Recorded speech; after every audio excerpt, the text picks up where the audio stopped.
নমস্কার বন্ধুরা, সবাই তোমরা কেমন আছো? আশা করি তোমরা সবাই ভালো আছো। তো আমাদের পক্ষ থেকে সবাইকে শুভ বিজয়ের প্রীতি ও শুভেচ্ছা রইল। বড়জন গুরুজনেরা আমার প্রণাম নেবেন, আমাকে আশীর্বাদ করবেন, আর সবাই ভালো থাকবেন, সুস্থ থাকবেন।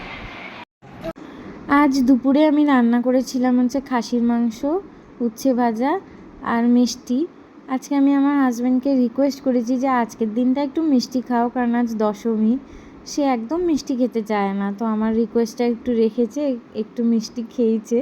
আমি ছোট থেকেই দেখে আসছি যে আমার বাবা দশমীর দিনকার সমস্ত মিষ্টি দই মিষ্টি কিনে এনে বাড়িতে ভর্তি করে রাখতো। আর আমার ঠাম্মা, আমার দিদা বাড়িতে বসে নিমকি বানাতো, নানান রকমের পিঠা বানাতো বাড়িতে। দশমীর দিনকার তো অনেকেই আসতো, তো তাদেরকে সেটা দিত। মেজো পিসি আসতো দমদম থেকে, ভারী মজা হতো।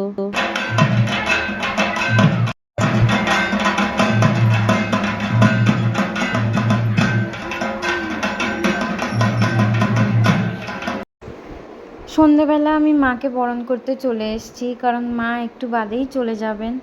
তো মনের মধ্যে খুব কষ্টও হচ্ছে আর মনটা ভারাক্রান্ত হয়ে আছে। এই 4টে দিন যে কিভাবে কেটে গেল তার টেরও পেলাম না। আজকের দিনটা আমার খুব কষ্ট হয়, অথচ এই পুজো আসার 2-3 মাস আগে থেকে সমস্ত রকমের প্রস্তুতি নিই। এটা কিনবো, ওটা কিনবো, এই ড্রেসের সাথে ম্যাচিং করে এটা কিনবো, কোথায় কোথায় ঘুরতে যাব, কি কি খাবো। তাছাড়া পুজোর সময় ম্যাক্সিমামই আমরা বাইরেই খাই, দুপুরবেলাটা একটু রান্না হয়, তাও নবমীর দিনকার তো হয়ই নি। তো মনটা খুবই খারাপ লাগছে।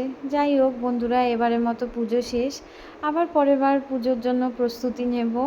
তো আমার ভিডিওটা যদি তোমাদের ভালো লাগে তাহলে আমার চ্যানেলটিকে সাবস্ক্রাইব করো, লাইক করো, কমেন্ট করো আর শেয়ার করে দিও।